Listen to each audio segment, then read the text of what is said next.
Hai kalian yang udah ngeklik video ini, apa kabar? Gimana puasanya teman-teman? Masih lancar? Masih semangat juga belajarnya? Harus semangat ya, karena tes CPNS itu maaf ya teman-teman, bentar lagi nih teman-teman. Jadi belajarnya itu harus di-push lagi ya. Nah, kali ini kita akan belajar bareng lagi tentang soal-soal TKP nih teman-teman. Nah, sebelum ke videonya jangan lupa diklik subscribe dan nyalakan tombol notifikasinya sebagai bentuk dukungan kalian terhadap video aku. Selamat menonton. Oke teman-teman, ini dia soal nomor 1. Anda menduduki jabatan humas di salah satu rumah sakit. Kemudian Anda mendapatkan keluhan dari salah satu keluarga pasien mengenai penanganan yang kurang baik. Sikap Anda: A. Mencatat keluhan keluarga pasien, B. Mencatat keluhan dan menanganinya sendiri, C. Mencatat keluhan dan melapor ke atasan, D. Mencatat keluhan dan mendiskusikan dalam rapat divisi humas, dan yang E. Tidak memperdulikannya. Oke teman-teman, gimana nih? Seperti yang video aku yang dulu-dulu ya teman-teman, kalau jawab soal TKP kita eliminasi dulu nih poin yang paling rendah teman-teman. Nah jadi poin yang E itu bisa kita langsung eliminasi ya teman-teman, yaitu tidak memperdulikannya. Oke, tersisa 4 option nih. Nah, coba kita kupas dulu nih satu persatu teman-teman dari yang mulai A. Nah, yang A itu mencatat keluhan keluarga pasien. Nah, kalau yang A ini bagus ya teman-teman, cuman dia kurang lengkap aja teman-teman dan tidak memberikan solusi teman-teman. Kemudian abis mencatat tuh kira-kira ngapain sih kayak gitu kan. Nah, jadi yang A ini juga kita eliminasi ya. Nah, kemudian yang B, mencatat keluhan dan menanganinya sendiri teman-teman. Oke teman-teman, ingat tugas kita adalah melayani masyarakat. Nah, sedangkan di soal dia tuh mengeluhkan penanganan yang kurang baik. Maka untuk menangani masalah itu sendiri kurang tepat ya teman-teman, kalau harus kita yang turun tangan teman-teman. Salah ya teman-teman, kecuali kalau kita mungkin atasan gitu ya.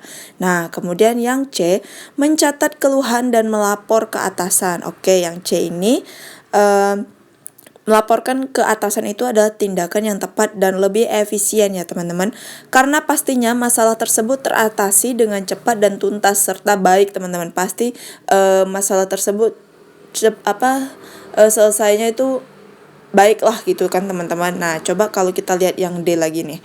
Mencatat keluhan dan mendiskusikan dalam rapat divisi humas. Oke teman-teman, mendiskusikan dalam rapat divisi humas itu membutuhkan waktu yang sedikit lama untuk menyelesaikan masalah tersebut teman-teman, karena harus mengumpulkan orang-orangnya lagi gitu kan, harus makan waktu lagi buat mutusin pendapat kayak gitu-gitu kan teman-teman. Jadi sih yang paling solusinya paling baik nih teman-teman itu adalah yang C, mencatat keluhan dan melapor ke atasan. Itu ya teman-teman, karena lebih efisien dan hemat waktu teman-teman. Oke? Ngerti ya? Masuk ya logikanya ya teman-teman. Oke, kita next. Kalau gitu lanjut ke soal nomor 2. Oke teman-teman, ini dia lanjut ke soal nomor 2 ya.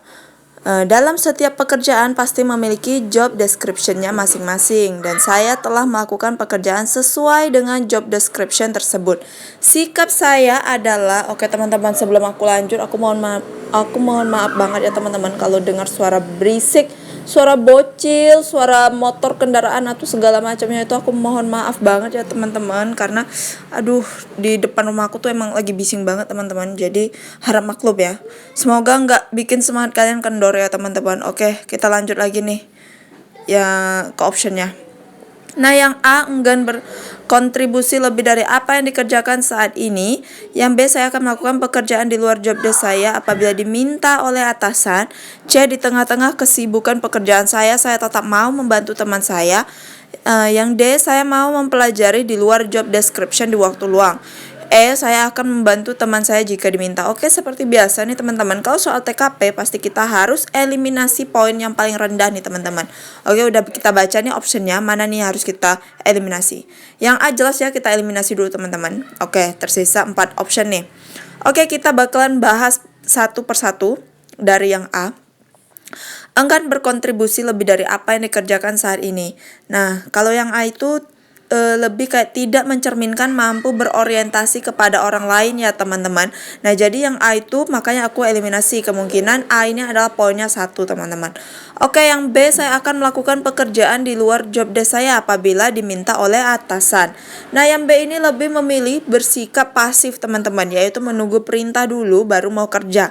Dan ini tuh kurang tepat banget ya teman-teman. Oke, berarti yang B kita eliminasi ya. Nah yang C nih, di tengah-tengah kesibukan pekerjaan saya tetap mau membantu teman saya. Oke, ini mencerminkan sikap mampu berorientasi kepada orang lain dan tetap memprioritaskan tanggung jawab pekerjaan. Oke, berarti kan dia tadi disoalkan telah melakukan pekerjaan nih sesuai dengan job desk-nya ya kan teman-teman. Berarti kan dia tetap memprioritaskan tanggung jawabnya sebelum membantu orang lain gitu ya. Oke, yang D, saya mau mempelajari di luar job description di waktu luang. Oke, option D ini kayak lebih membuang waktu gitu ya kan teman-teman. Dan ini tuh konteks soalnya lebih mengarah ke orientasi kepada orang lain teman-teman. Jadi yang D ini kurang masuk ya sama soalnya. Nah, kalau yang E, saya akan membantu teman saya jika diminta. Yang E ini kurang lebih sama seperti option B, yaitu bersikap pasif teman-teman. Jadi yang E kurang tepat. Jadi yang paling tepat itu adalah yang C, di tengah-tengah kesibukan pekerjaan saya tetap mau membantu teman saya teman-teman. Oke, itu ya fix ya C ya, masuk ya logikanya. Atau kalian punya logika lain nih, coba komen di kolom komentar. Aku tunggu. Oke teman-teman, ini dia soal nomor 3. Anda sedang memimpin sebuah proyek yang harus diselesaikan sesegera mungkin. Namun, ada salah satu bawahan Anda yang menolak melakukan pekerjaan tersebut sesuai arahan dari Anda. Maka sikap Anda, A, menanyakan alasannya dan segera membuat kebijakan.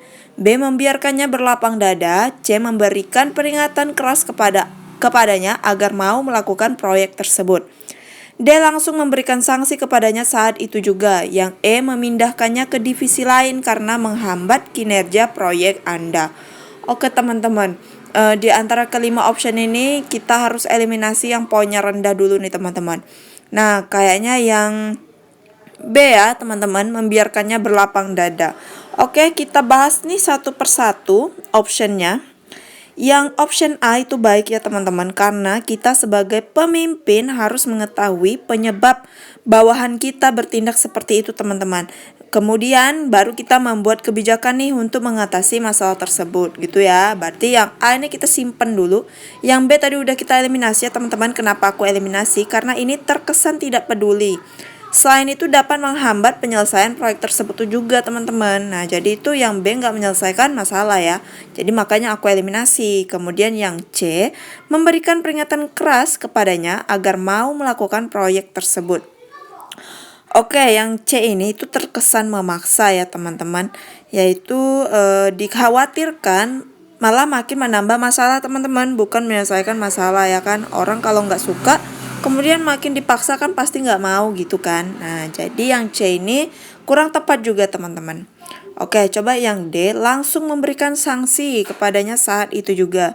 Nah yang D itu kurang tepat karena terkesan terlalu cepat mengambil keputusan dan tidak menyelesaikan masalah teman-teman. Oke itu ya yang D ya, masuk ya logikanya teman-teman. Kemudian yang E, memindahkannya ke divisi lain karena menghambat kinerja proyek Anda. Oke, yang E ini kurang lebih sama kayak yang D teman-teman. Langsung terlalu cepat tuh ngambil keputusannya teman-teman. Jadi menurut aku nih jawaban yang paling tepat itu adalah yang A teman-teman. Menanyakan dulu nih alasannya kenapa sih kira-kira dia nggak mau tuh ngikut perintah kita kan teman-teman. Kalau misalnya alasannya ini, alasannya itu, baru kita buat kebijakannya teman-teman. Entah itu mungkin memberi sanksi atau memindahkan ke divisi lain atau menggantikan orang lain atau memotivasinya orang tersebut kan bisa kan teman-teman. Nah jadi yang paling tepat adalah yang A. Gitu ya, masuk ya teman-teman logikanya. Coba kalian analisis sendiri nih, kira-kira benar nggak jawabannya? Atau kalian kalau ada jawaban yang beda nih dengan aku, boleh komen di kolom komentar, tapi dilengkapi dengan alasan dan analisis kalian teman-teman. Oke, aku tungguin. Oke, next kita lanjut ke soal nomor 4. Oke teman-teman, kita lanjut lagi nih soal nomor 4. Di suatu supermarket, Anda melihat seorang kasir yang melakukan kecurangan terhadap pembeli tunanetra. Yang sebaiknya Anda lakukan adalah A, membiarkannya saja. B, menegur dan mengingatkan kasir agar tidak bertindak curang. C. Menegur dan melaporkan ke atasan supermarket tersebut. D. Menegur dan memberitahukan kepada tunanetra bahwa kasir melakukan kecurangan. Dan yang E. Menegur dan memberitahukan ke semua customer bahwa kasir tersebut telah berbuat curang saat itu juga. Oke teman-teman, kita eliminasi dulu nih ya teman-teman, yang mengandung poin satunya yang mana nih? Yang A itu kita eliminasi ya teman-teman, yaitu membiarkannya saja. Oke, berarti tersisa nih berapa nih? Semuanya menegur. Oke, 4 option menegur ya teman-teman. Berarti kita keep nih 4 optionnya dulu. Berarti yang A kita eliminasi ya. Oke, berarti kita kupas nih satu persatu kenapa yang A aku eliminasi. Nah, yang A ini itu terkesan tidak peduli sesama manusia teman-teman. Ya gitu kan? Berarti itu mentang-mentang tunanetra. Kan tunanetra itu maaf buta kan teman-teman. Berarti mentang-mentang dia nggak bisa lihat, terus tuh kasir tuh curang, udah kita diam aja bodo amat gitu. Itu sebenarnya perilaku yang nggak baik teman-teman ya kan. Oke, yang B, menegur dan mengingatkan kasir agar tidak bertindak curang. Oke, mengingatkan orang lain untuk tidak curang adalah tindakan yang benar ya teman-teman. Setidaknya kita telah memberitahukan kalau curang itu perbuatan yang salah atau yang tidak benar teman-teman gitu ya.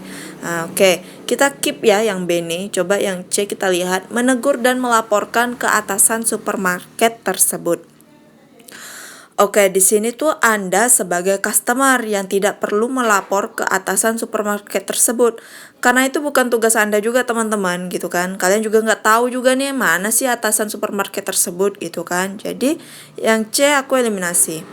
Oke, yang D, menegur dan memberitahukan kepada tunanetra bahwa kasir melakukan kecurangan. Oke, yang D ini, option D tidak menyelesaikan masalah ya teman-teman. Dikhawatirkan tunanetra tersebut akan marah-marah nih kepada si kasir tersebut. Jadi nanti masalahnya itu makin makin runyam teman-teman. Kan kondisinya jadi nggak kondusif teman-teman. Gitu ya.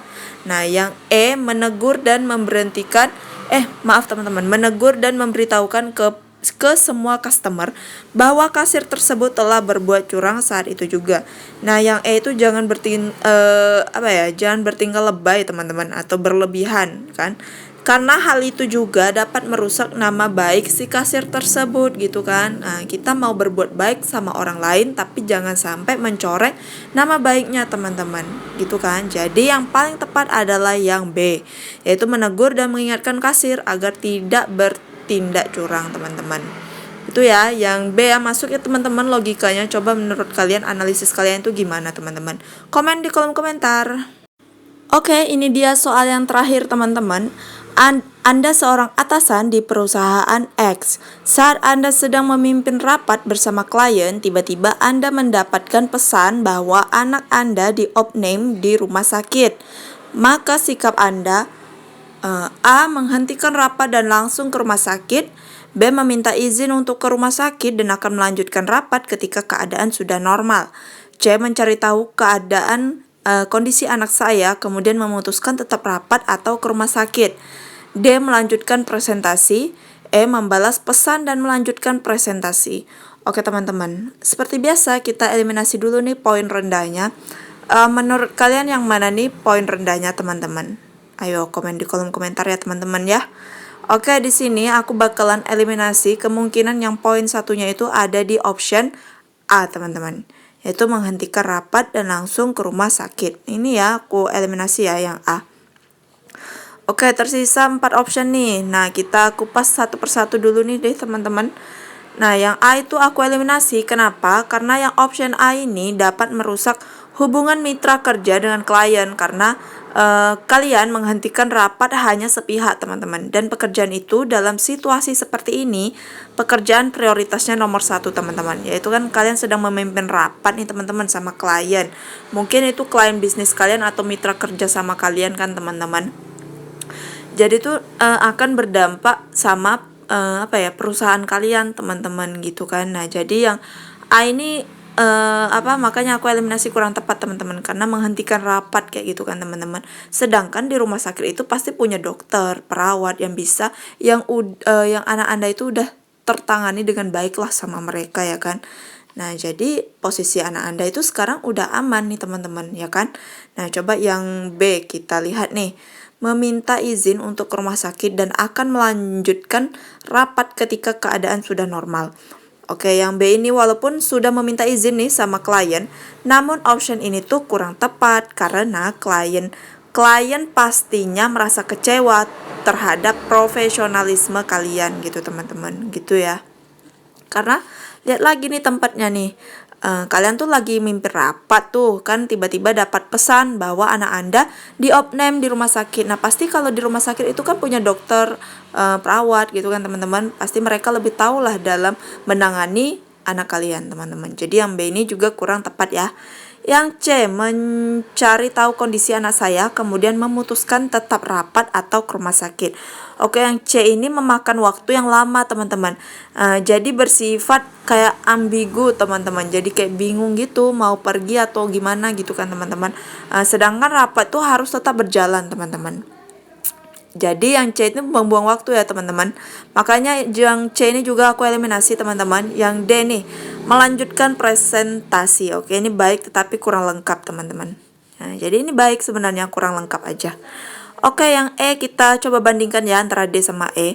Membalas pesan dan melanjutkan presentasi. Oke, option E ini adalah yang paling tepat teman-teman.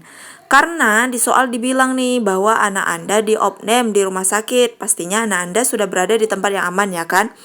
Nah, sehingga kita juga bisa melanjutkan presentasi teman-teman. Kira-kira apa sih bedanya D sama E? Nah, bedanya itu ada di membalas pesan ya teman-teman. Yaitu kita mendapat pesan nih teman-teman. Nah, sebaiknya pesannya itu kita balas sebentar, kemudian kita lanjut lagi nih presentasinya untuk menghargai orang yang memberikan SMS tersebut teman-teman. Gitu ya teman-teman. Nah, jadi jawaban yang paling tepat adalah yang E. Nah, menurut kalian kalau misalnya kalian gak setuju sama aku, kalian bisa komen di kolom komentar, kita diskusi bareng di kolom komentar ya. Oke, segitu dulu videonya teman-teman. Aku tungguin di kolom komentar ya. See you! Oke teman-teman, 5 soal TKP tadi tuh cukup ya buat persiapan CPNS. Kita sedikit-sedikit aja dulu belajarnya, tapi harus tiap hari diulang-ulang juga ya teman-teman. Dan buat yang udah subscribe nih sama nyalakan tombol notifikasinya, aku ucapin terima kasih banget teman-teman atas dukungan kalian terhadap channel aku. Dan juga kalian boleh follow Instagram aku di sini di Aulia Sakinah Putri. Kalau misalnya kalian ada request ataupun apapun, ada request soal atau mau ngirim soal ke aku biar aku selesain, gak apa-apa, DM aja ke Instagram aku. Oke, sekian dulu dari aku, sampai ketemu di video selanjutnya, see you.